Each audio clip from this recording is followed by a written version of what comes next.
Muchas gracias por venir a todos.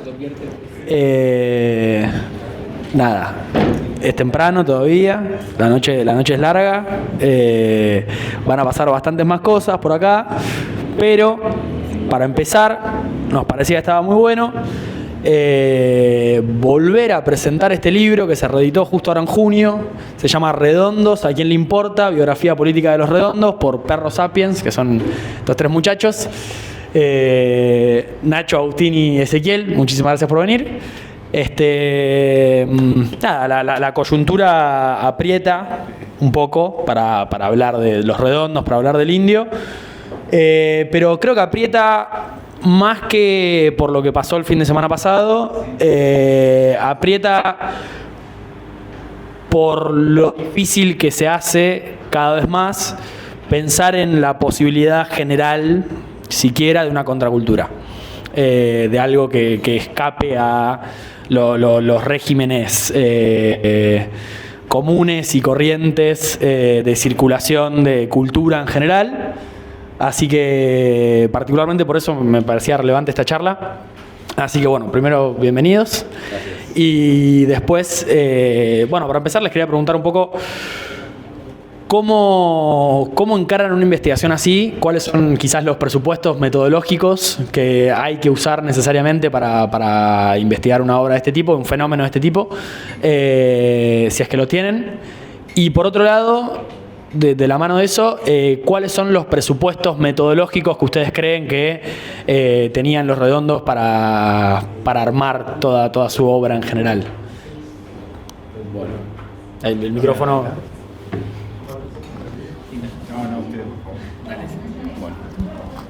Hola, ahora sí. Bueno, buenas noches a todos y todas, gracias por venir, gracias por la invitación. Por un lado, bueno, yo no puedo dejar de empezar diciendo que no deja de ser extraño y fascinante que un libro que escribimos hace 13 años y que empezamos a escribir hace 16, bueno, de repente retorne con estas particularidades y también con el deseo de leerlo, de compartirlo, de, no sé, de discutirlo, de ver lo que funciona, lo que ya no funciona, y que me sirve un poco para pensar que hay formas de lo que se repite y de lo nuevo, que hay como que hay algo celebrable en eso, y prestarle hasta cierta atención política, que cuando algo parece que está terminado, un elemento externo lo puede relanzar de una forma relativamente impredecible. Eso me parece que está, no sé a ustedes, amigos, pero a mí me está pasando con el retorno del libro a ser leído, que me encanta y me hace muy feliz estar aquí con ellos dos de nuevo hablando de este libro. Tiene algo onírico en el fondo. Respecto a lo otro, a la pregunta sobre lo metodológico, bueno, en el libro hay, sobre todo hay en uno de los capítulos hay algunas pistas de eso. Yo aquí simplemente volvería por ahí al hecho de que es un libro que fue escrito por 3 personas que estaban atravesadas y están atravesadas afectiva, histórica, generacionalmente por esta banda, por esta música, por esta poética, por estas estéticas, por estas grupalidades. Y realmente yo no sé si hubo un método en el sentido académico de la expresión, sino que hubo una estrategia de escritura que consistió fundamentalmente en sentarnos a charlar, a conversar alrededor de un tema y macerarlo hasta no voy a decir el agotamiento, pero darle muchas vueltas a esa conversación. Es un libro para mí fuertemente conversacional, y a partir de esa idea, digamos, de que era posible conversar sobre esto e ir destilando algunas ideas, cosas que algunas cosas ya veníamos, todos habíamos teníamos alguna idea de lo que queríamos y pensábamos de Los Redondos, que podía ser más, podía tener que ver con el público, podía tener que ver con las letras, con la coyuntura histórica. La estrategia fue esa, yo creo que fue poner en común bagajes y, digamos, acumulados para ver qué pasaba en el cruce de esos bagajes y acumulados. Y lo siento como un libro muy, en ese sentido, muy libre, o sea, libre en el sentido de hasta de lo improvisatorio, digamos, pensando en la improvisación musical y artística, como esa escena donde los distintos elementos, los distintos agentes ponen algo en común ahí, ponen a jugar con alguna serie de consignas básicas. En este caso la consigna sería pensar Los Redondos y escribir sobre eso. Y en función de esa consigna tenés que hacer dos cosas para mí. Una es escuchar a tus compañeros, porque no hay improvisación colectiva si no hay escucha. Diálogo, porque también no es solo escuchar, sino generar la conversación a partir de ahí. Y además, y esto no sé cómo lo piensan los chicos, pero yo sí, de repente empiezan a aparecer cosas que no sabes muy bien de dónde salen, que hacen a las hipótesis que estás trabajando, como ideas que de repente aparecen ahí y que no las tenías antes y que te dan ganas de seguirla, como casi como un motivo musical. Entonces diría que hay algo de eso en el método, en ese sentido. Después sí hay teorías y lecturas que tenemos y teníamos, pero metodológicamente como estrategia de escritura yo marcaría algo de eso. Hay algo del método del encuentro, ¿no? De juntarse, que fue un poco, así nació el libro, así se fue escribiendo, que es también una fidelidad con la música, con Los Redondos, que son músicas que son difíciles de escuchar en soledad, solo en tu casa, digamos, ¿no? Hay algo que no pueden escuchar solo un disco, cuesta mucho, digamos, son escuchas y experiencia con la música que te remiten eso, inmediatamente una escucha más colectiva, más de banda, más de juntada, más de rejunte, de una experiencia mucho más grupal, digamos. Entonces eso estaba también a la hora de juntarnos a escribir, siempre eran escrituras muy de juntarnos como un asado, a tomar algo, a poner un disco y a ver qué sale de esa escucha colectiva y a partir de ahí escribir también. Y entonces la vuelta, cuando uno se encontraba con la compu o escribir algo, tenía ese encuentro, ese pliegue del encuentro ahí atrás que siempre lo tuvo, digamos. Esto que dice Nacho, yo pensaba que, hay un capitulito sobre el método, ¿no? El método se llama el método geológico, por la idea de que la información está en nuestros cuerpos y había que sondearla. Pero pienso que que también la independencia es un método, en el sentido de que nosotros también ahí yo me acuerdo, no me acuerdo con ese, pero con Nacho sí me acuerdo el primer momento de decir, che, ¿y si hacemos esto? Y estábamos en la FLIA, sí, en el playón de Sociales, en la Feria del Libro Independiente.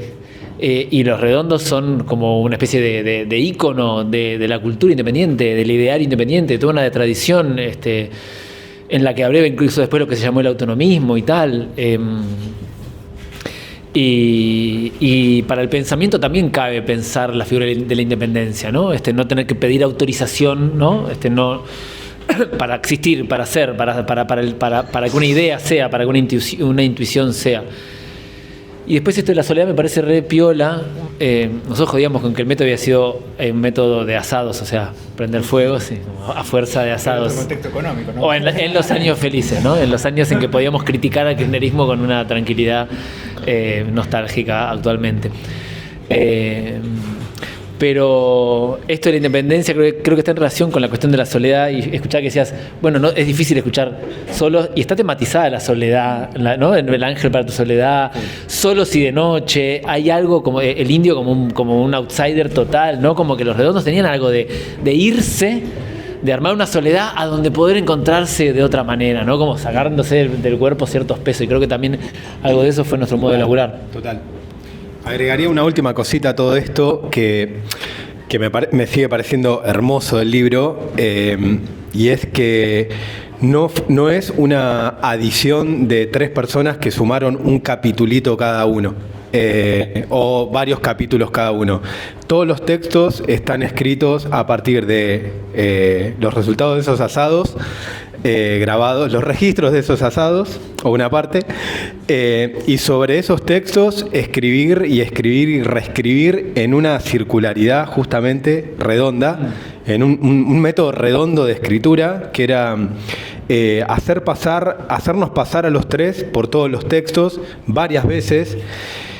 Y yo la verdad es que en algunos momentos no tengo idea quién escribió qué cosa.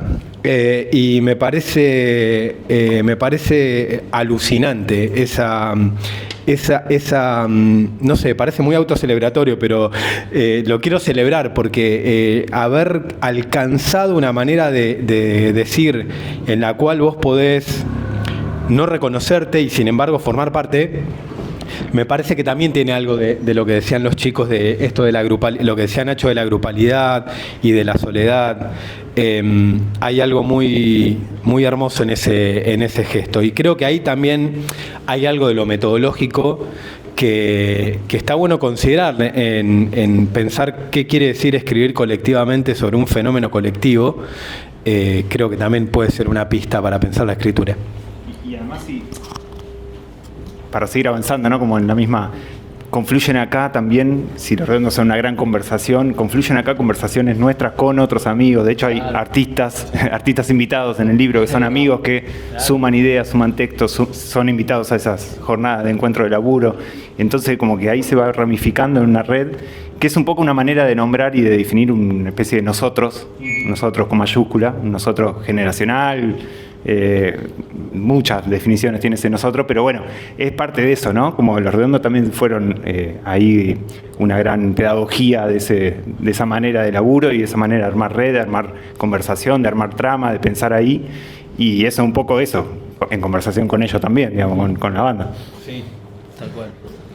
Bueno, en esa línea, en cuanto a la independencia y la soledad, que son dos palabras que salieron recién, que me parece que no son inocentes, hay como dos conceptos generales en el libro que a mí me interesaron mucho, que son el raje y la masividad clandestina, que me parece que están relacionados en este mismo sentido, que como que ambas ideas redondean un poco la idea del afuera, un poco de la dificultad de encontrar un afuera, y justo también con esto del nosotros y hablando del autonomismo y demás, y el nosotros, no sé, de Leukowicz, por decirlo. ¿Cómo piensan ustedes, que igual obviamente está en el libro, pero partiendo un poco de justamente de esta pedagogía ricotera de los primeros años, de esa independencia, esa soledad, pero ese encuentro dentro de esa independencia, ¿ven ustedes la posibilidad de que hoy surja algo contracultural de esa manera? ¿O ven algún ejemplo de algo que esté sucediendo? ¿Qué lugares? Digo, también los redondos no se pueden entender sin los lugares donde tocaban, sin Cemento, Palladium, Stad, etcétera, etcétera. ¿Qué posibilidad ven ustedes de encontrar un poco ese nosotros que está afuera de lo que sucede en la cultura oficial, un poco? O si son escépticos con esa posibilidad, no sé. Digo también, y esto lo último, pero nosotros nos encontramos hace poco para hablar un poco sobre los espantos, y ahí Silvia Schwarzbach es bastante clara, siguiendo a Folkwill también, diciendo que lo que queda en la postdictadura es cultura de día, por más que sea de noche, en sótanos municipalmente habilitados. Lo único que queda es vida derecha, o etcétera, etcétera. ¿Ustedes ven hoy por hoy posibilidad de algún tipo de contracultura?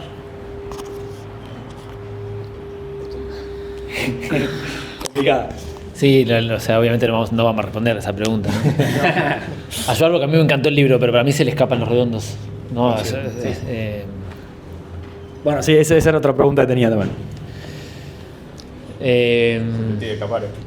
¿Cómo? Se te tenés que no verla. Pero mucha gente ahora estuvo. Mucha gente escuché como que ahora conmovida y ahora entrando y ahora como ricotilizándose. Pero es esa clandestinidad. Claro, era la clandestinidad, la masividad clandestina, como diciendo, ¿dónde estuve todo este tiempo? Y era esta condición de masividad clandestina o de clandestinidad aún en la masividad. Yo creo que seguro y por principio general de lo vivo, digamos, lo vivo es previo al orden, ¿no? Entonces el orden produce la forma de vida, pero lo vivo en cuanto tal es previo al orden que le da forma, ¿no? La ley está celosa del cuerpo porque el cuerpo llegó primero, etcétera, y por eso también los dispositivos de poder están reinventándose todo el tiempo.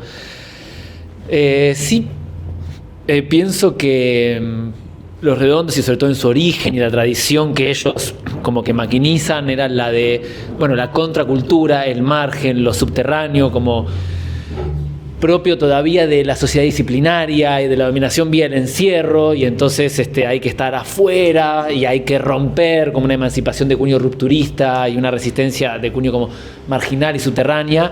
Y lo que se llama la sociedad de control, que domina a cielo abierto y ya no por encierro, entonces ya no hay mucho afuera. Ya afuera también la tenemos adentro, digamos, al control. Y creo que, dicho sea de paso, por esta indistinción, ¿no? Esta irrelevancia entre el adentro y el afuera, que en definitiva es casi una irrelevancia de los lugares, también es que entonces es tan difícil imaginar otra cosa, este remanido lugar de que es difícil imaginar el fin del capitalismo, claro, porque no hay afuera actualmente, entonces es más como una proyección a futuro de lo que ahora no palpamos, ¿no? Entonces, pensaría que quizás esa forma como de la contracultura, como algo que está afuera de un lugar, de una institución oficial con domicilio, es una forma como propia de un modo de dominación que medio caducó, y estemos ojalá atentos para ir enterándonos qué forma tiene la disidencia actualmente, ¿no? Sí, es medio inabordable la pregunta, ir arrimando, ¿no?, hipótesis, cosas, pero no sé bien hoy qué significa contracultura. Sí me parece que esta es la primera crisis sin música, sin banda de sonido.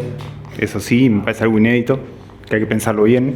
Y que ese nosotros del que estábamos hablando y que nace ahí, que está ahí, que encuentra en Los Redondos algo grosso, está en una crisis como nunca, y está como bajo asedio y bajo una amenaza de muerte como nunca, me parece, en un punto. La ciudad que está en Los Redondos, la manera de vivir la noche, la manera de organizarse, la manera de eso, la cultura, esta masividad, todo eso me parece está en riesgo. Los Redondos pudieron rajar y zafar de un montón de embates así, hoy no sé. También hay que pensar Los Redondos como una gran máquina que fue mutando cada vez, y la historicidad de Los Redondos, más que por etapas, por años, por disco, me parece que es, o por inicio, fin, medio, todo eso hay que pensarlo más como con grandes mutaciones en el medio. Hoy han mutado y existen y son y están vivos. Patricio Rey, Los Redondos, lo que sea, está vivo, tomó formas muy distintas.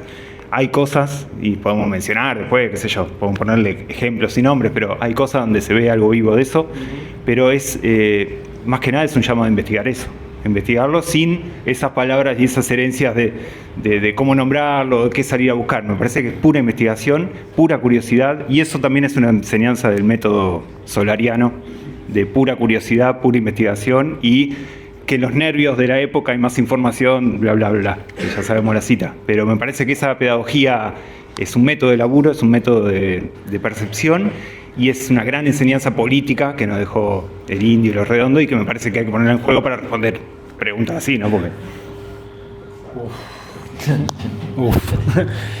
Lo digo en serio porque me da vértigo esta pregunta. Pensaba un par de cosas. Por un lado, a ver, ¿por dónde empiezo? Una cosa que venía pensando estos días es que hay algo en Los Redondos que es muy interesante pensar que de alguna manera anticiparon la lógica de las redes sociales, no de las redes, de las aplicaciones, sino la lógica reticular, porque la manera de comunicar de la banda y del público es mucho más descentralizada que el momento en el que ellos existieron, donde todavía regía una lógica de broadcasting, digamos, de televisión. Como que hay algo en eso de construir tus propios parámetros de comunicación que me parece que tiene algo de contracultural, que es una pista para pensar lo contracultural hoy como desafío y como invención, y que justo ahora que veo el libro que tiene como unos rayos, parece un sol, pero en realidad también, y el sol es uno solo que emite, ¿no? Bien televisivo. Pero tiendo a pensar que una de los motivos de la gran eficacia semiótica de Los Redondos fue la manera en que pensaron que para comunicar ellos no tenían que estar, no hacía falta que estén, porque lo que se operativizaba, lo que se movía eran los elementos horizontales en esa conversación, como descansar de tu propia comunicación en la comunicación que los que están pensando en vos establecen. Me parece que tiene algo muy interesante para pensar. No voy a decir una salida de esto porque no tengo idea, pero sí como algún camino. Eso por un lado. Y después, me parece que también lo que decía Nacho recién de lo solariano, me parece como muy, muy interesante para pensar en dos niveles. Primero es que así como la contracultura clásica, o sea, clásica quiero decir la contracultura norteamericana del finales de los 60, los redondos, y en particular el Indio y Sky, que comían mucho de ahí, fueron muy inquietos por preguntas tecnológicas. Desde siempre, digamos, el problema de las tecnologías, de la comunicación, de la información, la cibernética, como la pregunta tecnológica y técnica como una pregunta que a vos te puede, en función de cómo la respondés, destrabar algo de la construcción del afuera, que conecta con lo primero que decía. O sea, yo creo que los redondos entendieron una forma de comunicación porque pensaban la tecnología de una cierta manera que les permitió, en parte al menos, ser lo que fueron. Y la tercera cosa es que yo creo que esto de que la crisis no tiene banda de sonido, que me parece genial. Yo ahí soy un poco, ya la tiro, pero soy un poco, o sea, yo creo que tiene una banda de sonido horrible, o sea, nefasta, en el sentido de que un poco a lo mejor estamos, justamente, o sea, es una banda de sonido que no tiene una afuera, no invita a una afuera, porque hay un montón de música dando vueltas, pero pareciera que todavía eso no se produjo. Y mi pregunta es si va a ser por el lado del arte o de la música que eso se pueda producir. Es una duda. Cuarta y última cuestión. A mí hay algo que me encanta de Los Redondos y que incluso sigo pensando que ahí hay mucho por seguir escarbando más allá del libro, que es lo que yo pienso que es su inteligencia estratégica.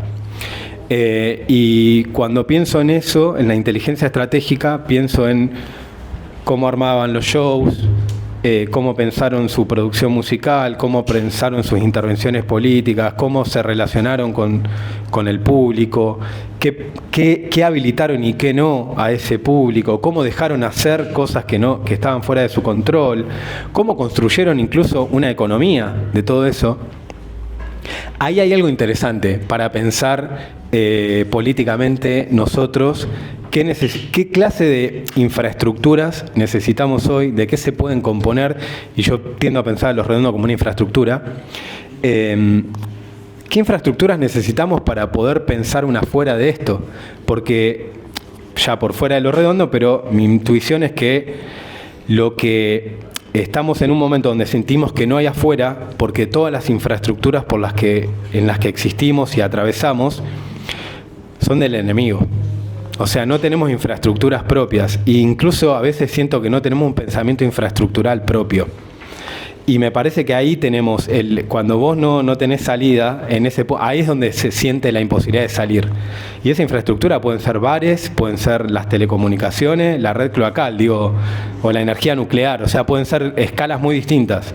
Y yo creo que Los Redondos, a su escala particular, porque terminaron siendo gigantes, se hicieron una pregunta por esas infraestructuras, ¿viste? Y hay algo de esa pista que me parece que puede ser interesante, que no es tanto la contracultura en el sentido más clásico, que puede ser la música o la literatura, sino la contracultura en el otro sentido que también estuvo en la contracultura norteamericana, que fue, en su caso, el acercamiento a la cibernética y las tecnologías de la comunicación, como desde ahí también pudieron pensar grandes escalas de humanas. No sé, tiro algo por ahí. Me encanta, me encanta. Bueno, yendo un poco por ese lado, por la posibilidad de una afuera, y esto que decían recién del cambio de la contracultura clásica a la posibilidad de una contracultura actual y la sociedad de control y etcétera, etcétera, lo que me surge primero y lo que también nos convoca acá, porque después de esto vamos a pasar Gulp, Octubre y Un Bayón, son esos 3 discos y esa primera etapa de Los Redondos, y lo primero que me salió a pensar con el tema de las sociedades de control y etcétera, etcétera, es esta vez La Prisión te va a gustar. Así que si tienen ganas, me gustaría, tienen unos ensayos espectaculares en el libro sobre cada disco de Los Redondos. Cada texto de cada disco, la verdad, es increíble, lo contextualiza muy bien y encima hace un análisis lírico que me parece que es muy, muy rico para pensarlo. Pero bueno, nada, no sé qué tienen ganas de decir. Si quieren arrancamos por Gulp, seguimos por Octubre y seguimos por Un Bayón. El libro dice muchas cosas, no sé si quieren repetir lo que dice el libro o si quieren sumarle algo o si quieren hacer lo que quieran, pero bueno, para repasar un poco los discos. Primero, gracias. Sí. Muchas gracias. Es una alegría. Yo tiro una que es que, así, casi como título, a ver qué piensan mis compañeros, porque no sé, que es que me parece que Gulp, saliendo de la dictadura, ¿no? O sea, Gulp como desembocadura de la supervivencia, recupera el cuerpo. Esta vez por fin La Prisión te va a gustar y es un disco sobre placeres, ¿no? Y cómo puede ser que te alboroten mis placeres y te voy a atornillar y es un mambo criminal y las hembras que no son dulces son placeres oscuros, digamos, ¿no? Recupera el cuerpo, incluso diría recupera la agresividad. Octubre recupera lo político y Un Bayón recupera la ciudad, como si progresivamente fuera, ¿no? Sacándose el terror de encima. Qué lindo, boludo. No, buenísimo. No me acuerdo ni si eso está en el libro o no, ya no importa. Sí, me parece muy bueno lo que acaba de decir Agus. Quizás simplemente agregaría una cosa ahí. Creo que en Gulp, o sea, son 3 discos que musicalmente son distintos. Y hay un primer disco, Gulp, que es muy entre post-punk y new wave, diría yo, y dark wave. Lo mismo Octubre, que ya a la vez tiene algunas cosas como unas tonalidades hard rock, y Un Bayón, que a mí me parece un disco más hard rock sobre todo. Y eso también me resulta interesante de Los Redondos, cómo fueron... es como, si los ves de lejos parece que son siempre iguales, y si los ves de cerca tienen una historia muy dinámica que va de un disco post-punk a un disco, el último disco que para mí es trip hop, con algunas cosas murgueras, de hecho es como un trip hop murguero, y con máquinas, ¿no? Como que hay una reflexión ahí, pero en general. Respecto a lo que decía Agus, yo le sumaría a lo del cuerpo y los placeres peligrosos, oscuros, no sé, enrevesados, 2 cosas. Primero, que ahí ya hay algunas cosas del tema del cuidado, de cuidar a mi amorcito, de cuidar como un cuerpo que puede explotar y puede estar bien que explote, pero que también hay que cuidarlo, y que es algo que después se va a reiterar en los discos siguientes, el problema del cuidado como una ética respecto a la postdictadura. Eso por un lado. Por otro, que creo que sí está en el libro, y si no está en el libro siento que debería haber estado, es que a mí me gusta pensar a Gulp y Octubre no en contraposición, sino en diálogo con Superficie de Placer de Virus y Locura de Virus, porque Virus es una banda que suele ser vilipendiada, o era, ahora ya no, y creo que son 2 bandas donde uno puede encontrar 2 pensamientos sobre el cuerpo en la postdictadura. O sea, el cuerpo como un cuerpo... Para mí el cuerpo de Los Redondos está traumatizado, o sea, se enfatiza el trauma, mientras que el cuerpo de virus se enfatiza lo que puede pasar a partir de ahora, que es volver a disfrutar, ahí me parece, y en Gulp hay un cuerpo traumatizado, digamos, hay un cuerpo que ¿qué pasó con esto? Que me parece que es, no sé, resaltaría un poco eso. Y respecto a un Bayón, vos decías la ciudad, y yo ahí le agregaría los medios de comunicación, claro, sí, el combate. sí, como la tele, claro, total. Y un Bayón como que un poco está en la radio, están las noticias, están los medios, está la tapa, claro. Bueno, eso. Sí, ahí. Y está bueno siguiendo, está bueno que se armó. Si Gulp es cuerpo y antro, los antros, la ciudad, así, la contracultura en ese plano. Octubre, dijiste. Lo político. Un lugar encerrado, mirando la ciudad, haciendo un ventanuco, tomando sí, falopa. Político, algo de muchedumbre, octubre también. Claro. Y la historia, ¿no? Como Rusia, Estados Unidos, la guerra, los misiles. Dialogar con la historia en ese plano. Y el otro, un Bayón, la ciudad y la marginalidad. Claro.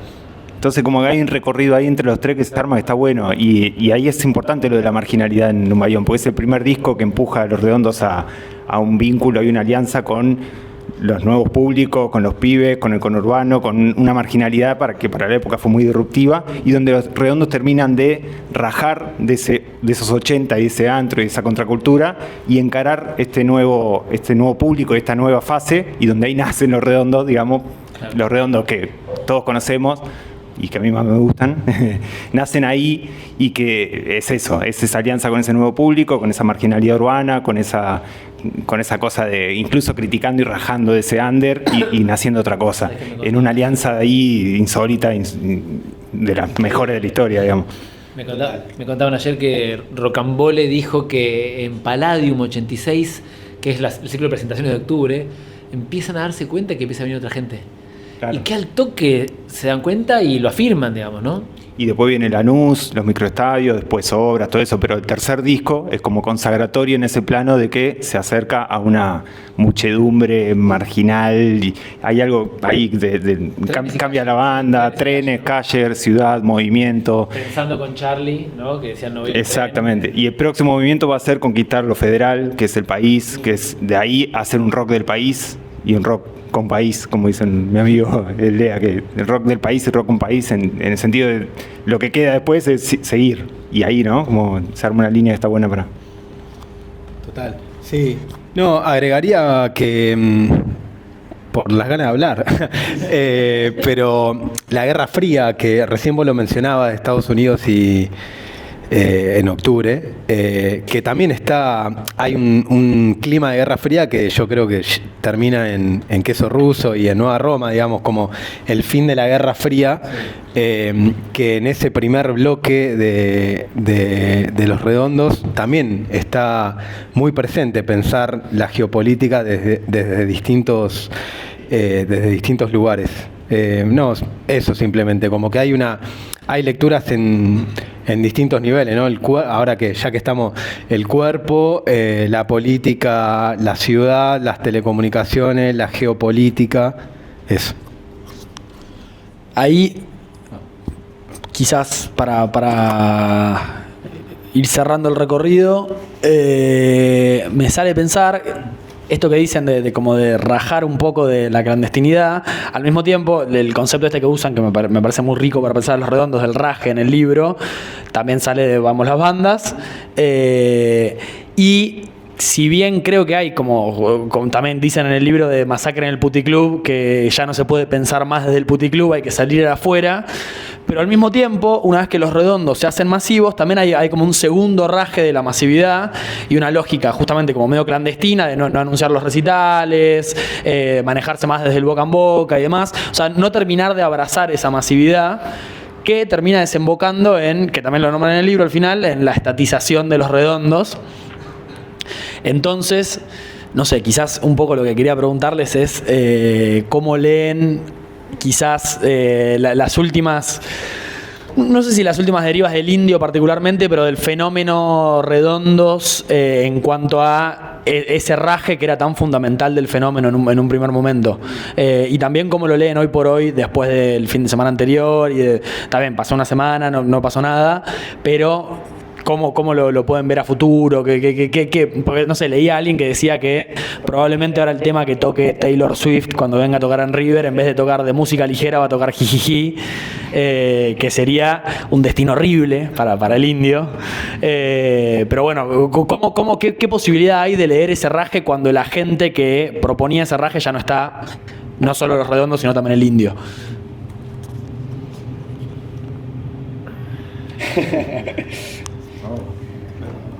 Necesito pensar. Sí. Ahora. Yo creo que una cosa cuando estaba Patricio y otra cosa cuando no estaba Patricio, y que es lógico, esperable que los individuos sin esa máquina y esa excusa y ese carácter de contención, de guía, yo creo que hay que tomarse muy en serio lo que decían, de que Patricio era un tutor, ellos eran pupilos, de que les daba órdenes, de que había que cuidar que Patricio estuviera, que hay que tomárselo muy en serio, en el sentido que inventaban una personalidad, unos criterios a los que se tenían que atener y que les permitían también ser exigentes con la vida y que además, bueno, en fin, armaba una máquina muy grosa. No es lo mismo tener una banda que no tenerla y estar más solo ante el mundo, y con alguien te tenés que juntar. Yo creo que el funeral del otro día lo armaron amigos del indio, por ejemplo, Máximo Kirchner, y punto, que era su amigo y se puso al hombro el recital. Así que en ese sentido, hoy respeto el recital. Hoy respeto. Después me parece que en el medio estuvo Cromañón y que eso cambió todo. Que nos amansó, que nos hizo mostrar que la muerte estaba y no estaba solo en la yuta, que estaba también en nuestra propia cultura, ¿viste? Que no nos supimos cuidar. Y que entonces... Y que fue medio paralelo, para mí esto es personal, o me parece medio análogo, obviamente tiene muchas distancias, pero como efectos medio análogos a la masacre de Puente Pueyrredón, donde hay movimientos independientes y autónomos que reciben una herida, un dolor, una tristeza, que hace que después tenga mucho sentido, entregar las banderas y ampararse en alguna dirección, en algún liderazgo, en alguna autoridad externa, ¿viste? Eso.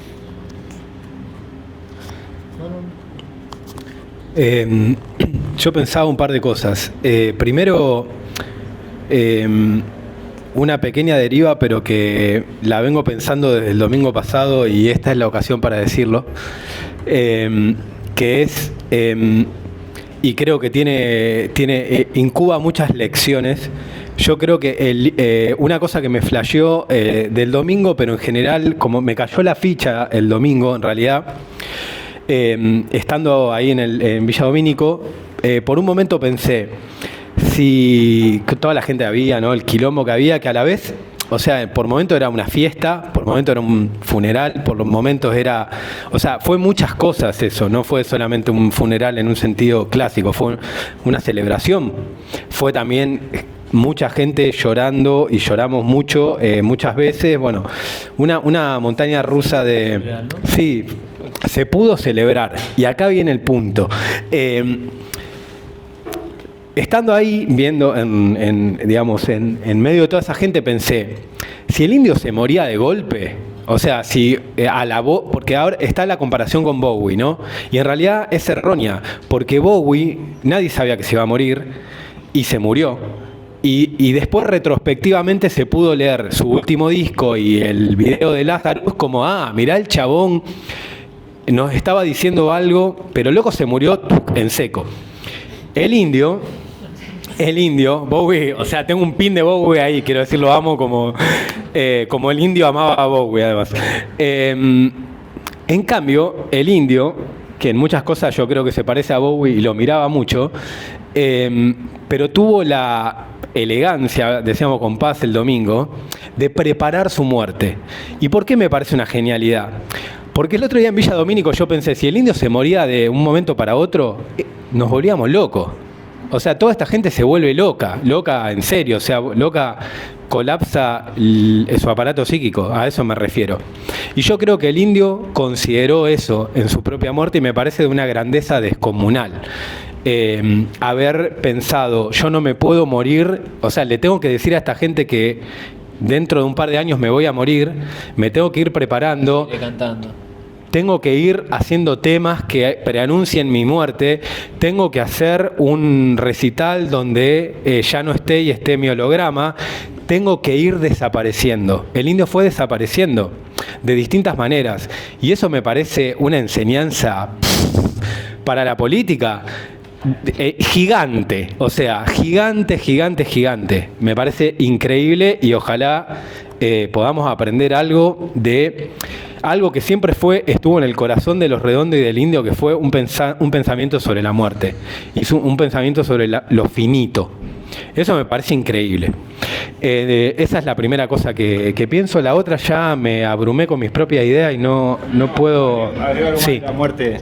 Agrego algo más de la muerte mientras pensás la otra parte. No, de que del indio, los Redondos, el ricoterismo murió muchas veces, digamos. Ajá. También tiene no solo un pensamiento sobre la muerte, sino que realmente experimentó la muerte muchas veces. Cuando graban el primer disco muere una cosa de los Redondos que se transforma en otra cosa, se arma una banda. En la fines de los 80 muere una experiencia de los Redondos y nace otra. Con Cromañón, absolutamente. Con Olavarría pasa otra muerte también. Como hay que pensarlo por eso lo que decíamos antes, lo de las mutaciones.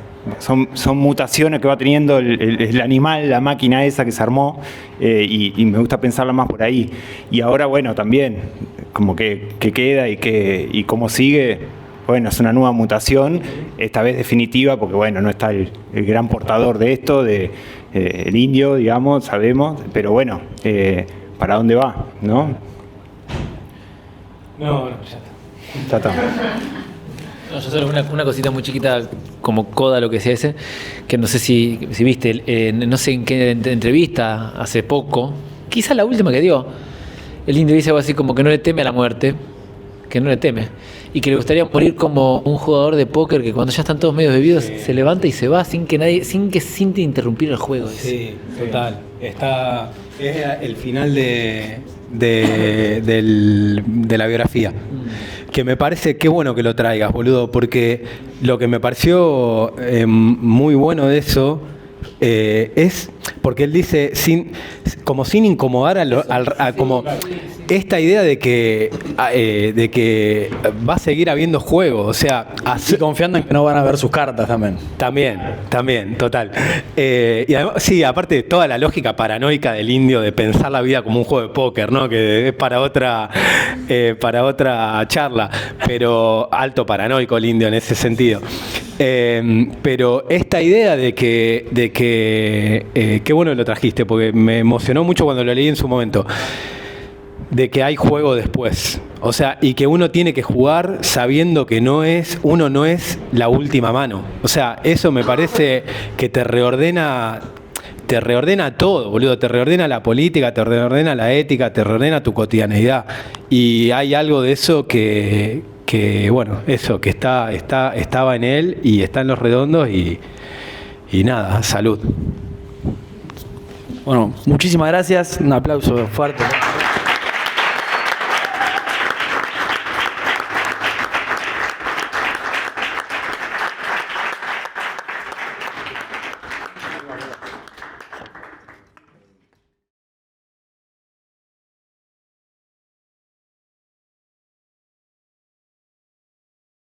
¿Se escucha bien?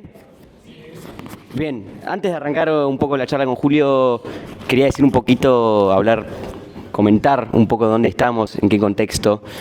Este es un espacio nuevo, no sé si lo saben. ¿Cuánto tiene? ¿2 semanas? ¿3? 3 semanas, no es nada. Y ya en estas 3 semanas se generaron un montón de eventos, un montón de diversidades, un montón de encuentros de personas. Y eso me parece muy valorable y me parece también para celebrarlo, porque unas bandas como Los Redondos se gestan en los lugares, ¿no? Y esto es un espacio nuevo, así que pido un aplauso para Aquilea 57, que la verdad es un lugar nuevo para habitar, para hacer cosas, para expresarse y demás. Y también es nuevo el ciclo en el que estamos como marco, que se llama Disco Peli Disco, que es un ciclo de cine en donde pasamos un disco en vinilo, pasamos una película, las ponemos a dialogar entre sí.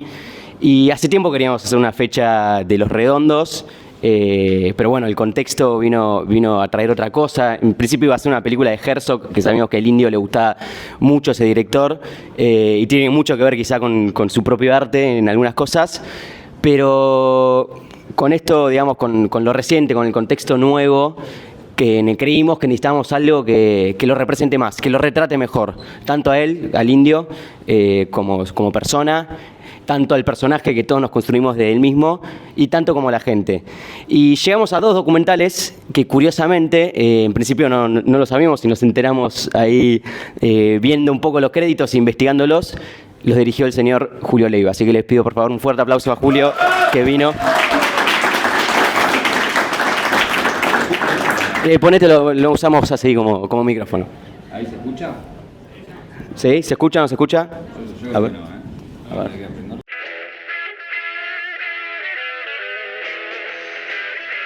Ahí estamos. Bueno, gracias por la invitación. Un placer. Como decías, el contexto es muy especial.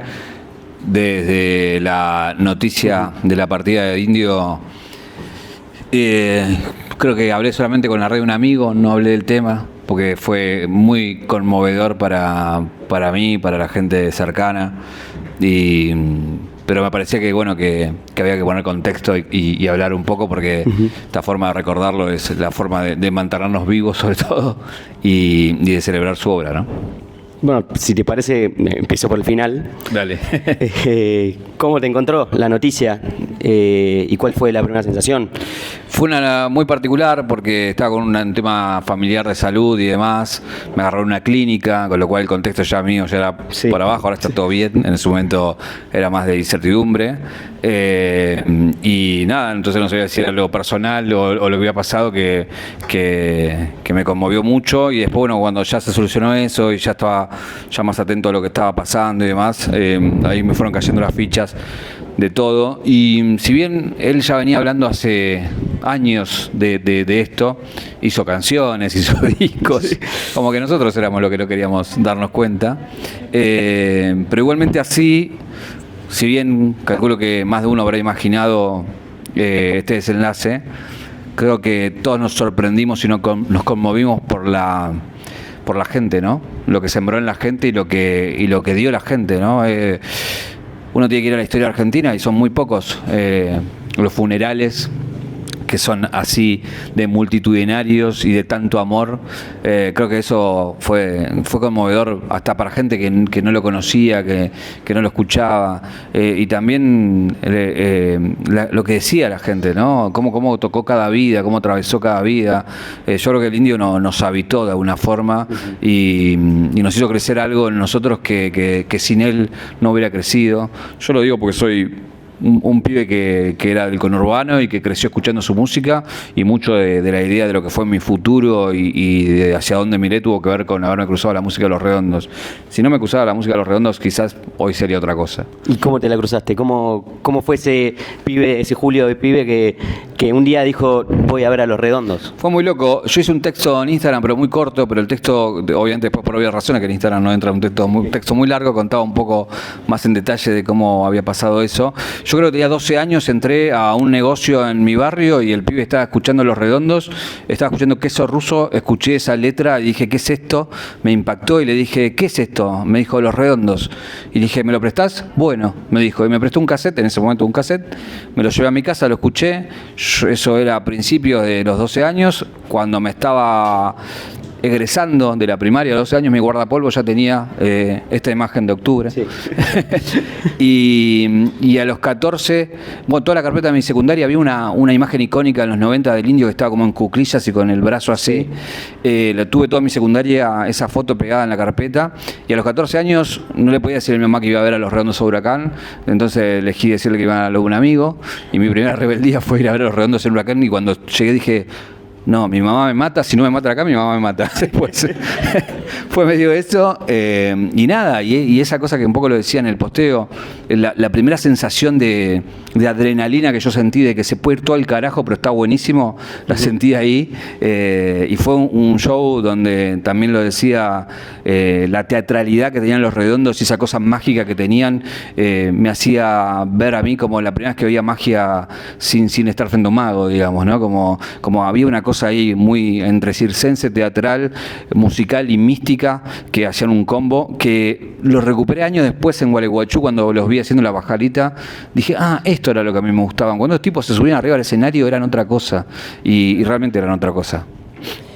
El Indio, en una de las entrevistas que le hiciste, justamente dice de las canciones quizá no pueden cambiar el mundo, pero cambiaron mi mundo. En ese caso, Queso Ruso fue la que cambió tu mundo. ¿Decís? Sí, totalmente. Voy a poner en contexto, ¿no? Cuando vos tenés 12 años, en principio de los 90, no había internet, no había celulares. Para conseguir un libro tenías que ir a una biblioteca. La cultura te llegaba por la tele o por el diario si podías comprarlo, o porque algún amigo te diera algo. Entonces era muy difícil. Y la verdad que Los Redondos fueron una biblioteca sin serlo. Empezaron a aparecer nombres de los cuales yo me preguntaba quién es cada persona que nombraba o cada cosa que nombraba, y a partir de esas ventanas que iba abriendo Los Redondos fui entendiendo de política, fui entendiendo de literatura, fui entendiendo de conflictos, y tiene que ver con la pluma del Indio, que no solamente hablaba de lo humano, sino también del humano y su contexto, y eso hizo que fuera en busca de muchas preguntas que estaban ahí en esas canciones, y eso hizo que me fuera interesando la política, que me fuera interesando la literatura, que me fuera interesando el arte, que me fuera interesando el cine, y yo lo veo ahí, lo veo como esa gran llave que fueron Los Redondos. ¿Crees que no serías periodista si no fuese por esa sensibilidad quizá que te dio la música de Los Redondos? No, yo creo que sí, pero porque no sé por qué, más joven, 10 años, ya decía que quería ser periodista, pero creo que también hizo como confluir todo lo que me gustaba en el periodismo. El periodismo tiene eso de que tiene la profundidad de un charco, ¿no? Pero la extensión de un mar. Entonces puedes hablar de un montón de cosas y estar en un montón de lugares que si no fueras periodista es muy difícil acceder. Digo, yo estuve en Tandil 2016 cuando vean Tsunami, arriba del escenario, viendo desde la perspectiva del músico esa marea de gente que tu ojo no entiende, que no hay un fin de personas, que es una extensión increíble, y eso me lo permitió la profesión, pero bueno, yo creo que lo empujado por la música de Los Redondos me llevó a todos esos intereses, ¿no? ¿Y pensabas en el Julio que iba a las misas todo el tiempo, desde ahí arriba del escenario, que cuando estaba ahí abajo, pensabas en esa adrenalina, en eso que digamos a lo que te llevó tu profesión? Sí, pensaba en el sentido de que estaba haciendo un material audiovisual para la gente que amaba eso, y como yo también lo amaba, entonces eso me dio esa sensibilidad en todo caso. Trataba de no pensar en el pibe que iba a los shows, porque ahí uno tiene que ser un profesional, digamos. Sí, por supuesto. Hay una anécdota que yo conté alguna vez, que cuando hicimos Tsunami, yo conocía al primer equipo que estuvo toda la semana grabando, pero después vinieron 3 camarógrafos nuevos para la nota del Indio. Y yo a uno de ellos no lo conocía. Llegaron el día anterior, hicimos una nota con Baltasar Comoto, con varios de los fundamentalistas, y veo que el pibe empieza a temblar con la cámara. Entonces cuando vamos a la noche a la casa donde estábamos hospedándonos, le digo a quien lo había traído, le digo, este pibe es fan de Los Redondos, es fan del Indio, es fan de los fundamentalistas. Y me dice, no creo, no puede ser. No, hablemos con él porque no puede temblar, porque mañana lo entrevistamos al Indio y no puede ser nada mal. Entonces lo cito, digo, estaba en el living y le digo, che, vamos al patio, y le digo, vos sos fan de Los Redondos, ¿no? Y me queda mirando, ¿sí o no? Sí. Me dice. Digo, che, mirá, mañana nos jugamos la vida, esto tiene que salir bien. Si te va a temblar la cámara por el resto de nosotros, y si no te vas a aguantar, decinos y así sale todo bien. Y me dijo, no, yo te prometo que me la voy a aguantar. Le digo, ¿da la promesa? Me dijo, sí. Y el otro día nos miramos antes de arrancar y no le tembló el pulso en un minuto, en ningún momento. Y eso es lo que provoca, ¿no? Yo la primera vez que lo veo al Indio fue en Gualeguaychú, ya habíamos hecho Piedra que Late, yo fui ahí como a ver el show y... ¿La primera vez que lo conociste? Primera vez que lo veo. Esto fue 2014, creo que no me acuerdo bien. Sí, 2015, 2014. Y el manager me dice, ¿estás en Gualeguaychú? Y le digo, sí, estoy. Me dice, venite para el hotel. Y nos fuimos con Maxi Díaz, del otro director, y charlando, dice, che, si vamos al hotel es porque lo vamos a conocer, si no, ¿para qué vamos a ir? O sea, como veníamos pensando en eso, ¿no? Y me acuerdo que estábamos como en el hall, así, del hotel, y había una escalera enorme como esas de ahí, y nos saluda el manager y dice, esperen acá. Y de repente viene bajando él con uno de los seguridad con el que andaban los shows, y era como ver bajar al Papa, tipo, veías como un aura así, ¿viste? Como cuando se corporiza algo que vos consumiste mucho y que estaba en tu carpeta, de repente lo tenías enfrente. Y nada, fue muy loco porque él nos agradeció la peli y nos quedamos hablando como media hora ahí en el hall de cine. Como empezamos hablando de Herzog y de otras cosas y de por qué a él le había gustado mucho Piedra que Late y nada, fue increíble. Después fue, bueno, a la noche fue el show, el barro y todo eso, pero es una figura que cuando la tenías enfrente como impactaba, ¿viste? Hay muy poca gente que pasa eso, que cuando y mirá que yo estuve en un montón de lugares, no sé, estuve con Sandro, estuve con, no sé, con presidentes, con un montón de gente y el aura del Indio era tu carrera es estar con gente. Sí. Sí, pero aún así te acostumbras y en un momento hay alguna persona que te dice, pará, este es distinto. Y el Indio era uno de esos. Y me vuelvo a Piedra que Late, que lo acabamos de ver, que mucha gente lo disfrutó un montón. Ahí vos ibas a los conciertos. Yo iba a los conciertos, siempre fui desde Huracán, ahí en el 94, hasta Tandil 2011 he ido casi a todo. Y había una cosa que me rompía mucho las pelotas, que era la estigmatización del público de Los Redondos. ¿Ese fue la motivación para hacerlo? Había una cuestión también cuando habíamos ido a Junín, iba a ser en Junín, y ya anterior a Junín, que había sido creo que Tandil también, ya había un run de por lo menos que íbamos a los shows de, che, esto no sé si va a durar mucho, por muchas razones. El Indio todavía no estaba enfermo, pero por muchas razones.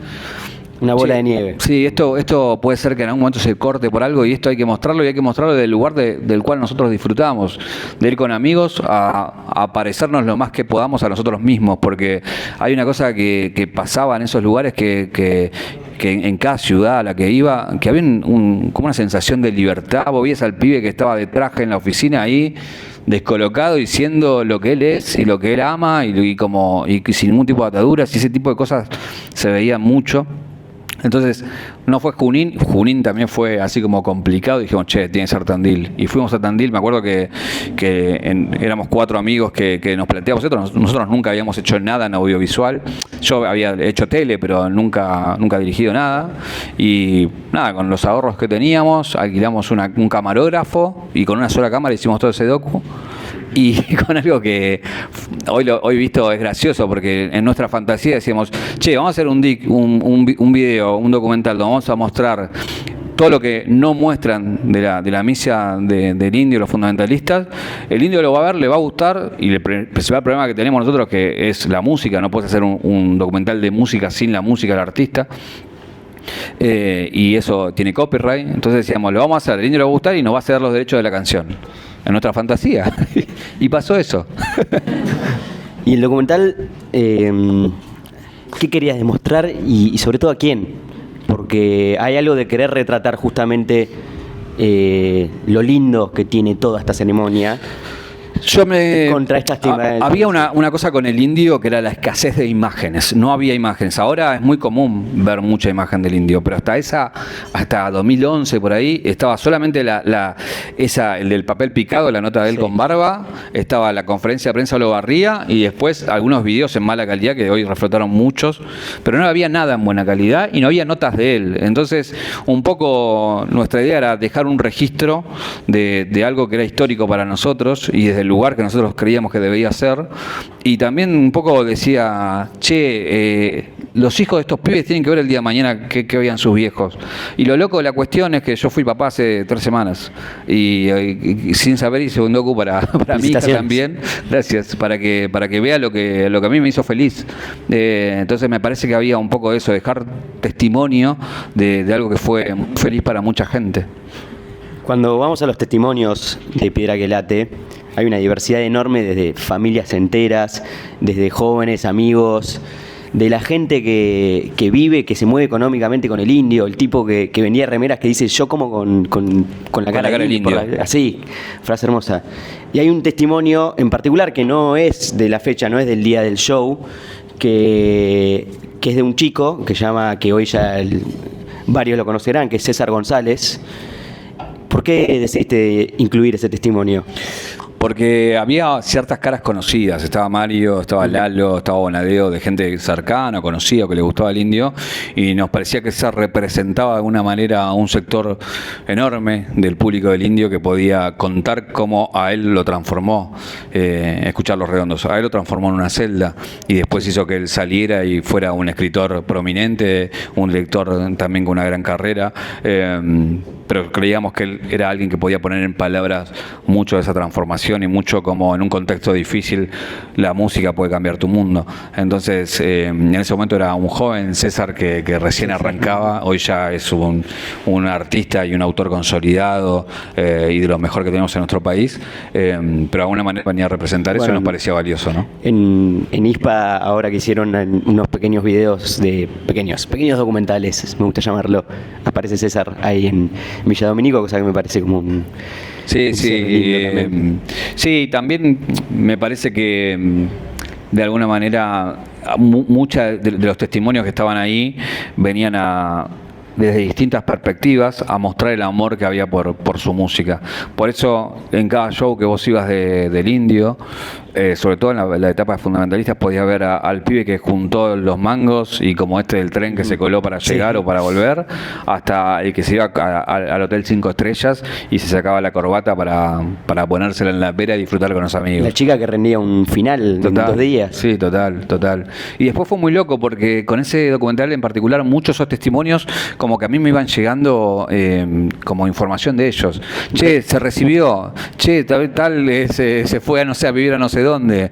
Che, la banda Rigarufa. Bueno, Rigarufa, que ahora llenó un Vorterix y está llenando varios lugares donde toca y va a seguir llenando cada vez más porque son muy buenos. Ese tipo de cosas que bueno, eran increíbles, ¿no? Porque después la gente se fue apropiando. Había una cuestión que nos pasó, que hay un pibe que está ahí en el final, que está como sentado con una remera blanca, que habla... Ese pibe había ido con nosotros y en un momento decía, che, me falta un testimonio que hable más de un lugar así, y me dice, yo puedo hablar de eso, ¿te animás? Sí, dale, sentate. Y como era amigo nuestro, era también un fanático, terminó hablando y él después me dice, te tengo que agradecer mucho. Le digo, ¿por qué? Nunca me invitaron tantas birras en mi vida como este último año. Me decía, a donde iba lo invitaban, me dice, no pago boleto. Me decía, subía, y dice, no, te viene el documental, no. Y pasaba. Me dice, era una especie ya de rockstar sin serlo por haber salido en un documental, rarísimo. Me dice. ¿Y tu testimonio, Julio? Si viene un documentalista y te pregunta, ¿qué es el indio? ¿Qué haces acá? Un poco lo ponía en el post el otro día, ¿no? Yo creo que el indio lo que tiene es esto de hablar de la condición humana, y eso no vence al tiempo, digamos. Son las preguntas y las dudas que tenemos siempre, la vida, el amor, la muerte, todas dudas que nos acompañarán hasta que nos vayamos. Y él fue alguien que filosofó y escribió y enfrentó todos esos temas y nos dio un refugio a todas esas dudas, esos miedos que tenemos con respecto a sentirnos vivos, ¿no? Entonces me parece que eso quiebra cualquier cosa. Creo que ahí está el misterio de su poesía, en decirnos quiénes somos, aún sabiendo que esas respuestas no alcanzan y no van a alcanzar nunca, porque no tienen que ver con ciencia, tienen que ver con cómo nos sentimos y cómo vivimos y cómo nos vamos. Y creo que él nos dio muchas herramientas para atravesar eso. Por eso también hablo de que la obra excede lo que pasó, ¿no? Como que esas canciones van a seguir estando ahí acompañándonos cuando nos deje un amor, cuando tengamos miedo de morirnos, cuando un familiar no esté. Yo creo que siempre va a ser una canción del indio un refugio para estar vivo, ¿no? Mi psicóloga diría, dejamos acá, pero... hermoso. Bueno, él decía mucho la frase, una gloria que me excede. Sí, total. Lo loco de él, y que siempre a mí me llamó la atención y que es algo que no se habla mucho, es una persona que hasta el último día de su vida fue un gran laburante. No paró de crear, no paró de hacer arte, no paró de hacer canciones. Hay algo que yo no conté mucho, que cuando hice la nota con él en Caja Negra, de alguna manera venía a cerrar ese círculo de Piedra Quilate, Tsunami y la nota ya. En mi caso, yo la nota con Mario la preparé con Mario para Tsunami, pero era la primera vez que yo me sentaba a entrevistarlo. Y cuando terminó la entrevista, me dijo, vení, te quiero mostrar algo. Me llevó a un lugar, me sentó, había un equipo de música, puso play y empezó a mostrarme un montón de canciones que no habían salido nunca. Y eran un montón, porque habíamos estado 1 hora y media escuchando canciones.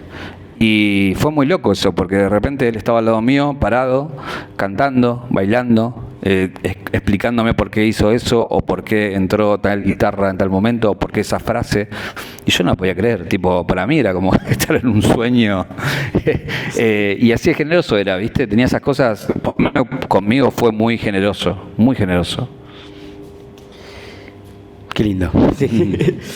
Te quería preguntar, porque esta generosidad que hablas, esta persona que tanto le dio felicidad a muchos y su muerte lo demuestra, no, lo demuestra porque todo ese movimiento obviamente no es casual, pero a medida que fueron más masivos los Redondos, fue más masivo el Indio, también aparecieron los detractores, ¿no? Mucho me fijo, vos sos una persona de medios y a veces no entiendo los medios que solo miran la cacona que juntaron ahí, que dice la canción. ¿Qué crees que les molesta tanto? Yo creo que siempre molestó la independencia, ¿no? El hecho de nunca arrodillarse ante el poder de nadie. Y eso, recordemos que muchos medios eran parte del negocio. Entonces, al no decir que sí, nunca a nada, ha hecho que sean perseguidos por muchos, porque nunca claudicaron. Siempre fueron independientes. El Indio, ya en su carrera solista también lo fue, y teniendo las ofertas que te imagines. Entonces, mostrar un camino alternativo para muchos pibes de que las cosas podían hacerse distintas y a la manera de cada uno. Y creo que eso muchas veces no se lo perdonaron. Y creo que eso también nos mostró un camino de un compromiso con lo que uno quiere, con el arte que uno hace, con el respeto hacia lo que uno tiene y quiere, que para cualquier artista es muy valioso. Es decir, no hay solo un camino. Puede haber los caminos que uno se proponga. A veces pueden salir, a veces no. Pero es con la tuya, con la decisión tuya y con tus ganas y con la decisión de nadie más. Y eso muchas veces molesta, y creo que en el caso de ellos ha molestado. Después, bueno, ya el éxito, el haber llenado récords y demás hizo que eso quedara medio en el olvido, pero en su momento creo que fue mucho por eso. Bueno, en esa independencia el Indio tenía un sí reducido, por así decirlo, y a ustedes para hacer Tsunami les dijo que sí. ¿Cómo fue ese proceso de preparar un documental que ya sabían que iba a quedar a la historia? Bueno, cuando hicimos Piedra que Late, un poco pasó ese proceso. Cuento brevemente porque está bueno entender de... Hoy, bueno, uno tiene una carrera por ahí un poco más visible y demás, pero cómo la tuvimos que parir para las cosas salieran. Con esta idea de decir, che, el Indio lo va a ver, lo va a probar, le va a gustar. Nada, pasó que... a través de uno de los productores que tenía vinculación con alguien cercano al manager del Indio, logramos una reunión con el manager y le mostramos solamente un tráiler, no teníamos nada más que un tráiler, lo vio y nos mandó un mail que nos decía: el Indio quiere verlo completo. Y así empezamos a editarlo hasta que lo terminamos, se lo mandamos y el Indio dijo a través de un mail también que lo había emocionado y quería que se publique y que autorizaba las canciones.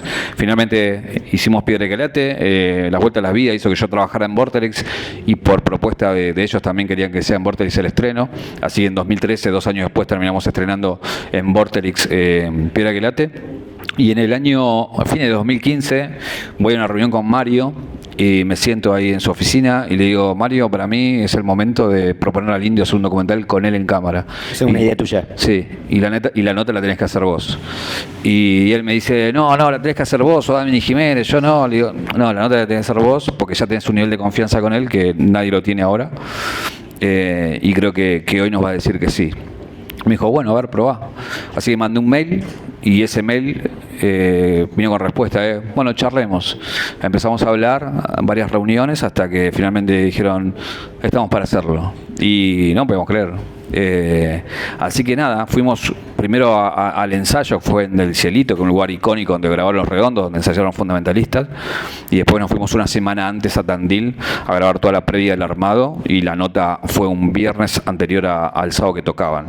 En ese momento había el run de que él estaba enfermo, pero no había confirmación, y nosotros ya sabíamos que él lo iba a decir en el show, y que esto era parte de un poco de poner en palabras lo que estaba pasando.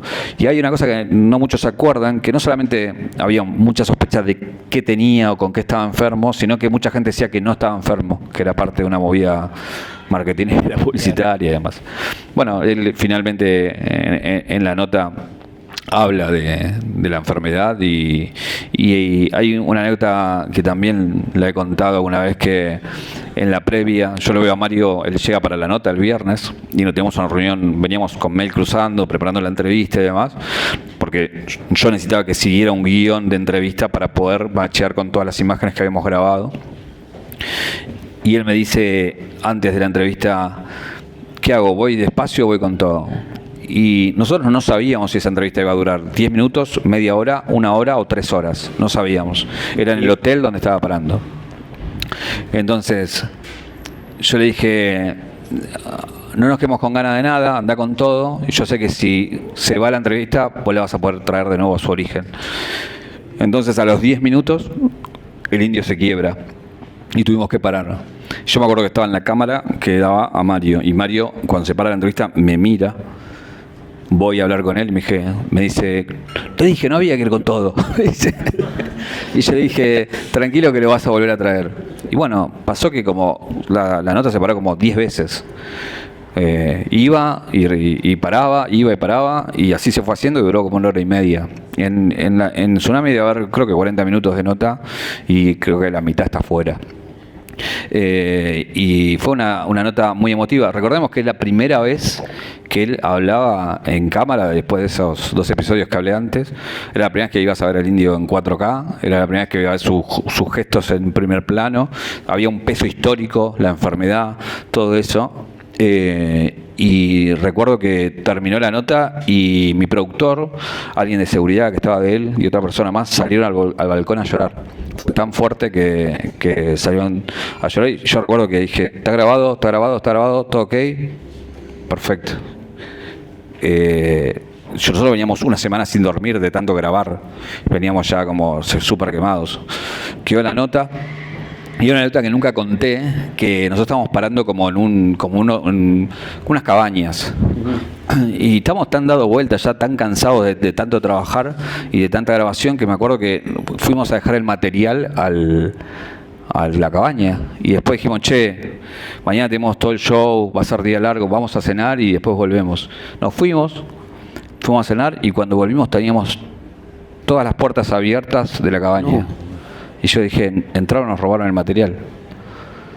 Y cuando entramos fuimos a buscar el material, que lo habíamos escondido en un lugar como que nadie lo encontrara, y estaba. Se ve que de tan quemados que estábamos, dejamos todo abierto, lo fuimos. Y llegamos y flashamos que nos habían robado. Y por suerte no, estaba todo en su lugar. Y al otro día, bueno, fuimos a grabar el show, y en el show hubo dos cosas que me quedaron mucho. Una fue que durante toda la semana con sus productores yo venía peleando de que quería poner un dron en Jijiji. Sí. Para mí la imagen era Jijiji de un dron arriba. Y me decían no. Martes no, miércoles no, jueves no. Y el viernes le digo, déjame poner el dron, porque ellos tenían un dron. Recién el dron se estrenaba en esos años. Y le digo, no me rompa más la bola, ¿para qué querés poner un dron? Porque quiero filmar Jijiji y vos no lo vas a filmar bien. Y ya me miró como con cara de, ¿por qué no voy a filmar? Le digo, porque tu dron es una cagada. Digo, y agarra, y entonces llama al pibe del dron y dijo, escuchá una cosa, ¿el dron de ellos es mejor que el nuestro? Y dice, sí. ¿El dron de ellos va a filmar mejor que el nuestro? Sí. Bueno, lo grabás, pero me das todo el material. Le dije, bueno, dale, gracias. lo loco fue que en ese momento no había tantos drones y nosotros no sabíamos si llevar uno de acá o de dónde encontrar, y encontramos unos pibes en Tandil que se dedicaban a dronear todas las siembras. Y los pibes que dronearon el show fueron pibes que droneaban siembras y cosechas y demás. Y fue muy loco porque yo le digo al pibe que manejaba el dron, le digo, vos ponelo bien en cenital, tratá de no bajar tanto que nadie te tire una botella a algo porque te lo va a bajar. Bueno, cuestión que cuando arranca, si ven la imagen, tiran unos fuegos artificiales para bajarlo. Y entonces cuando, en el original, cuando le estallan los fuegos artificiales, el dron hace esto, zoom, se va para arriba y zafa y no cae. Y nada, esas imágenes oníricas que son el jiji de arriba cenital, que ya quedan y que no sé si se va a volver a filmar algo así, con un poco de esa onda y con la cantidad de gente que había. Eso por un lado, y otra cosa que me pasó, yo estaba dirigiendo con Maxi las cámaras de arriba del escenario y bueno, esto que contaba, que había toda la cantidad de gente, y en un momento cuando ya habíamos pasado 1 hora y media a grabar material, solo quedaba grabar jijiji, dije, bueno, me queda media hora, tenía el listado de temas, me queda media hora todavía para grabar jijiji, voy a ir a la gente un rato a mirar y vuelvo. Él ya había salido obviamente al principio, donde se saca la capucha, dice que estaba enfermo y que tenía Parkinson, Mr. Parkinson me está pisando los talones. Y en ese momento, cuando decido bajar y ir en contra de la gente, así como están ustedes, estaba sonando Esto Todo Amigos, que es una canción arriba. Entonces voy y lo miro a él llorando, la miro a ella llorando, la miro a él llorando. Desde que yo arranco hasta el final, que es la entrada, nunca vi tanta gente llorando en una canción que era muy arriba. Fue, la gente que por ahí no se acuerda mucho, pero fue un recital muy, muy emotivo. Y yo, nada, tienen la piel de gallina de que salí desde el inicio de la gente hasta el final, y ahí entendí lo que había pasado. Qué show, sí. Esa entrevista de Tsunami, que bueno, justamente como decís, no podía durar 10 minutos y terminó siendo quizá digamos, el indio mostrándose con la mayor vulnerabilidad que se mostró alguna vez en la vida, ¿no? Acá tengo un disco que es Blackstar de David Bowie, que él lo trae a colación justamente hablando de la muerte y se emociona. Una decisión que también me pareció interesante desde la dirección, que no muestran su cara, sino que van al plano general, le dan cierta intimidad en el plano, pero se emociona y quiero saber qué te pasó a vos al momento de escuchar eso y decir, este tipo está anunciando su muerte de alguna manera. ¿Estás sensible por algo en especial? ¿Estás sensible porque le va a decir a la gente lo que le está pasando? ¿Qué te pasó en el momento al escuchar desde lo periodístico, que es una primicia, desde lo ricotero, una noticia tan fuerte? Bueno, esa fue la primera vez que se quebró. Como vos bien decís, nosotros en la edición final cuidamos todo ese detalle de no mostrarlo a él, sí, sino ir a ese plano que se ve a contraluz y no se ve el detalle de la cara. Y así con varios otros momentos más. Cuando aparece con Bowie, Blackstar había salido hace poquito, lo de Bowie era muy cercano. Y a mí, te juro la verdad, me conmovió que él se conmoviera con la muerte de alguien. Como eso como dije, mirá dónde está mirando y mirá esa frase tan linda que dice que bueno, que la muerte te libra para hacer lo que quieras. Como esa idea de seguir existiendo de post. La oportunidad de librarte de tus compromisos y hacer lo que quieras. Exactamente, esa es la frase exacta. Y fue muy conmovedor porque de alguna manera él era un tipo que todo el tiempo de su vida se encerró en no mostrarse, en cuidarse, en ser muy celoso de su intimidad. Como yo sentí que ahí puso todo adelante en favor de su gente, diciéndoles, yo soy esto, sufro esto, esta es mi actualidad y acompáñenme de esta forma. De un poco también yo creo que estaba pidiendo compañía, era alguien que nos acompañó siempre a cómo iban a ser sus días. Y creo que la gente lo entendió a eso y después bajaron las exigencias, bajaron los cantitos, bajaron muchas cosas porque entendían que aquella persona que amaban estaba pasando por un momento difícil, ¿no? ¿Y crees que él nos estaba preparando? Y sí, un poco en todas las canciones, hizo muchas canciones hablando de la muerte, hablando de lo que le habla la decrepitud. A mí también me acuerdo que eso me haya impactado mucho la nota, como yo nunca me pensé de viejo. Y cuando dijo la palabra exacta decrepitud, dije, yo tampoco quiero eso. Tipo, nadie quiere eso. Y vuelvo a lo que decía antes, creo que alguien que habló muchísimo de eso y como que los únicos que no queríamos escuchar hablar de eso éramos nosotros, digamos, pero él siempre fue preparando el terreno para despedirse, pero no de su música, porque nunca se despidió de la música, se despidió de, che, en un plano no voy a estar, pero va a quedar mi obra y seguiré haciendo obra para que quede, y eso me parece que es otro de los gestos conmovedores que ha tenido, ¿no? Tu carrera siguió a la par, de alguna manera, ese fue uno de los grandes hitos. Y después comienza Caja Negra, que es quizá el ciclo por el cual más te mostraste o más pudiste tener quizás logros profesionales, ¿no? Si no me equivoco. Y cierra con el Indio, ese ciclo. ¿Era la entrevista que más deseabas? Sí, obviamente, sí. Me parecía que hacía justicia a como a mi carrera y a como veníamos haciéndola. Me parecía que tener una charla con él era un lindo cierre de todos esos años, ¿no? Lo loco es que yo no hablé de hacer la nota al Indio hasta el último año. Si bien Caja Negra ya era un boom, ya le iba bárbaro y yo tenía el acceso para poder entrevistarlo, poder proponerlo, no sé por qué no lo proponía o lo dejaba ahí en stand-by, y el último año, que yo sabía que iba a ser el último año, ahí recién lo planteé. Y en los últimos días de diciembre, bueno, hablé con KBK, que fue quien nos dio una gran mano ahí, y le hizo la propuesta. KBK me contaba que él veía Caja Negra y me dijo, no le gustó mucho la de Dolina, no le gustó mucho esta, aquella, veníamos charlando así. Y me acuerdo que yo estaba en un consultorio médico, porque había llevado a mi vieja al médico y cuando estoy saliendo del médico y me subo al auto, me cae un mensaje que era la captura del mail que le había mandado, que decía, dale para adelante con lo de Leiva.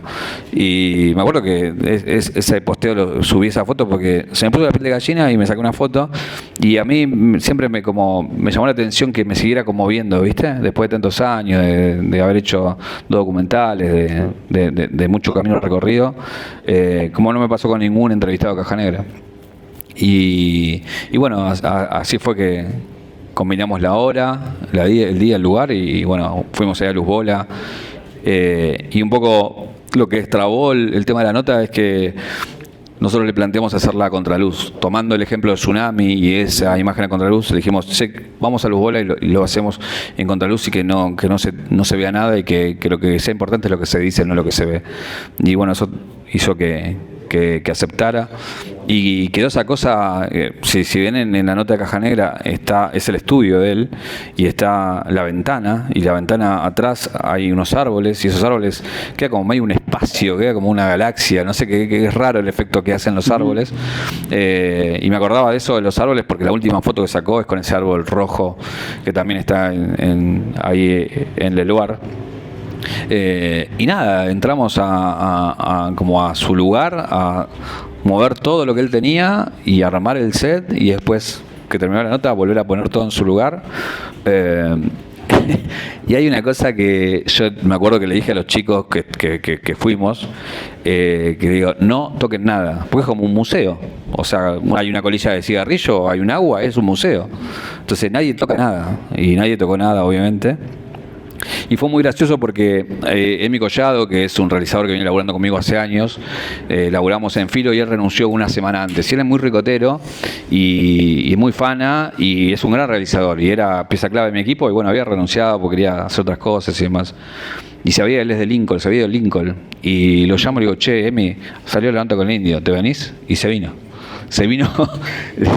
Me acuerdo que se vino con la madre porque tenía tanta emoción que tenía miedo de venir solo, y se vino con la mamá, y vino, hizo la nota y se volvió para un poquito de la nota, creo que fue un 28 de diciembre, y la sacamos un 31 de diciembre a las, creo que 22:40, porque queríamos que en el momento del brindis a las 12 de la noche, no sé, nos pareció un lindo gesto de cerrar el año con esa nota. Después se vio el primero y demás, todo en 2024, pero Pero nada, fue una experiencia hermosa que nos llevamos para siempre. Un gesto para la gente. Siempre pensaste en la gente, Tsunami, Sí. Piedra que late.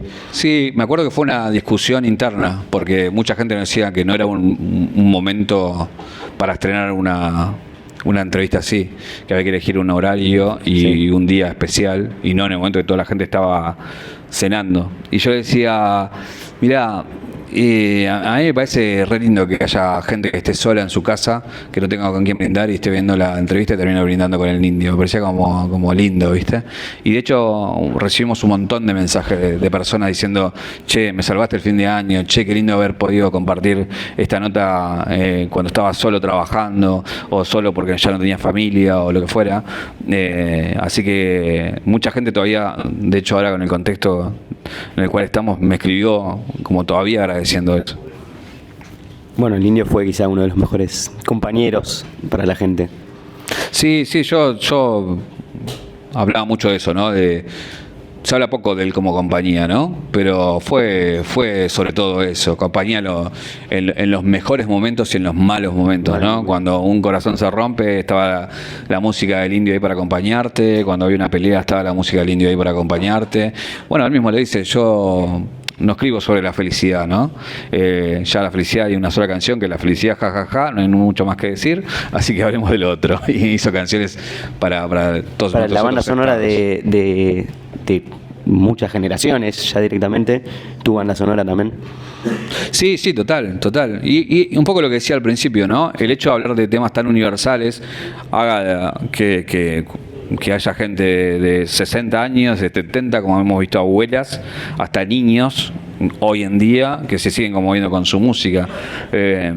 Y eso a mí lo que me impresiona del indio, dije indio himno, me sigue impresionando hoy. Para mí es el artista popular más importante del siglo XX de Argentina, sin dudas. Pero sin dudas, ¿eh? ¿Pero por qué?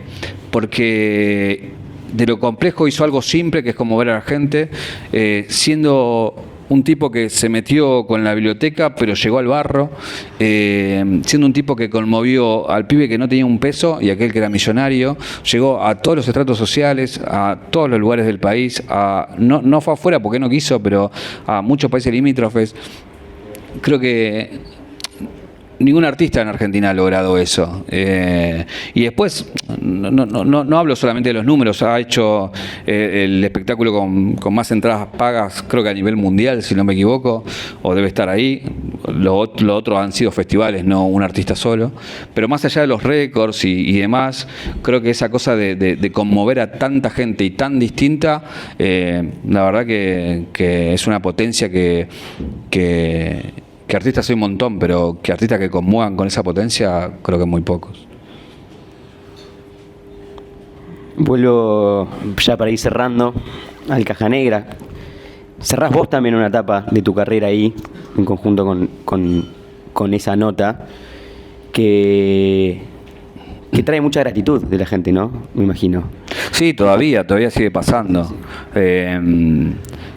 A ver, para mí Caja Negra, al igual que Tsunami o que Piedra que late o lo que estoy haciendo ahora, para mí son retratos de época, ¿viste? Uh-huh. Entonces a mí me pasaba como alguien que consumía rock, que no podía ver una entrevista de Spinetta a los 17 años, de Cerati a los 18, del Indio a los 19.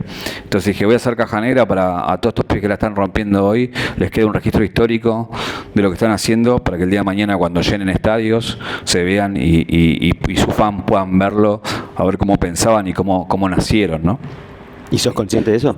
De que no, es que lo que lograste es... Pero fuimos conscientes de ese momento. De ese momento. Hoy es muy común hablar de... Primero, programas de entrevistas fue el primero que había, entonces no había con qué compararse. Y segundo, hoy es muy común, ya que todo el mundo habla de streamers, youtubers, raperos, traperos, ¿verdad?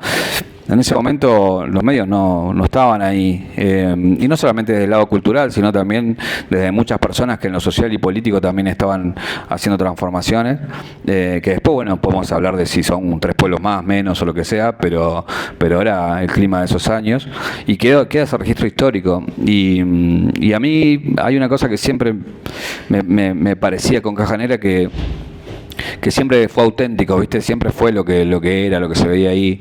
Y yo lo que no quería que pase es que venga nadie a actuar la nota, ¿viste? A actuarme la nota profunda. Entonces, cuando sentí que empezó a pasar eso, dije, bueno, de momento de dejarlo acá, como esta cosa de irse en la fiesta cuando la fiesta está arriba, ¿viste? Sí. Entonces creía que ese era el último año, y si te fijas, el último año de Caja Negra hay mucha gente que dice, che, ¿por qué lo entrevistó? Y hay muchos amigos que entrevisté en el último año, de gusto, porque ya sabía que terminaba. Así que nada, fue un gran ciclo que hoy me sigue pasando. El de Caja Negra, estás para romper el hielo y todas esas cosas que me dicen. Me sigue pasando todavía. Y así que bueno, el desafío ahora es seguir haciendo algo más grande que eso para bueno, seguir estando vivo en un punto, ¿no? La obra hace también del lado periodístico al desafío de seguir construyendo a mi cultura. Yo creo que soy un constructor de la cultura, me veo de ese lugar, ¿viste? De dejar registro de la cultura argentina más que nada, ¿no? Bueno, ahora quizá tu hija se puede acercar un poco al indio gracias a Sí, total. a las notas que A mí, le yo hiciste. pensé mucho en eso en estos días, ¿viste? Bueno, está todo ahí, ¿viste? O sea, está ahí para ver.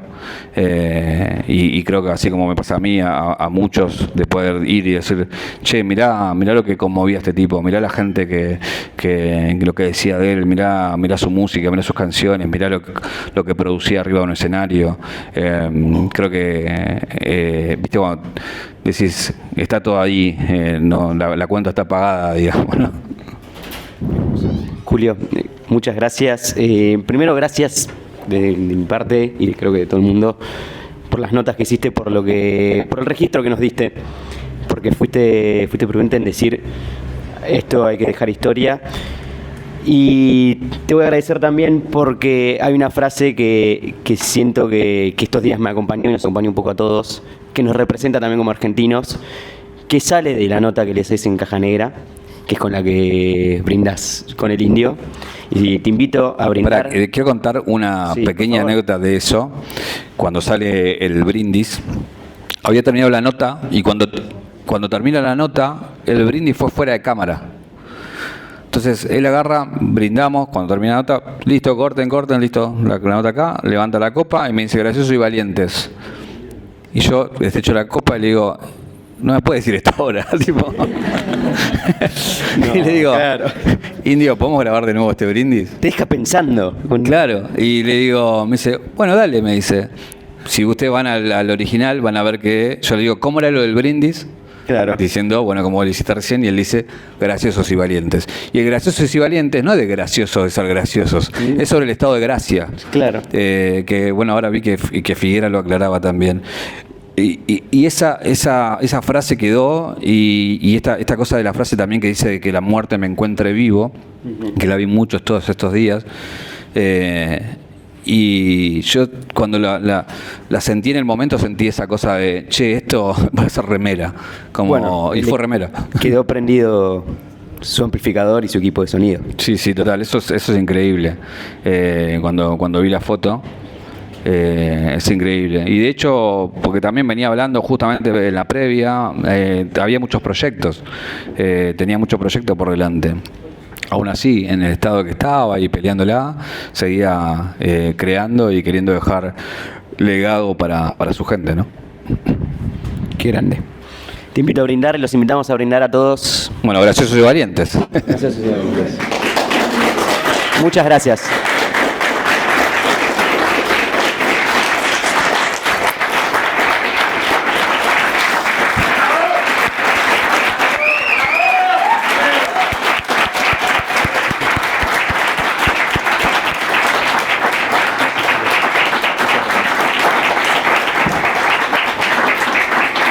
Los invitamos a seguir llorando un poco. Arriba vamos a estar proyectando Tsunami, Un océano de gente. Julio Leiva, el director. Y después acá abajo vamos a seguir escuchando vinilos, escuchando música y sobre todo Los Redondos. Así que muchas gracias. Disfruten esta noche. Y gracias, Indio.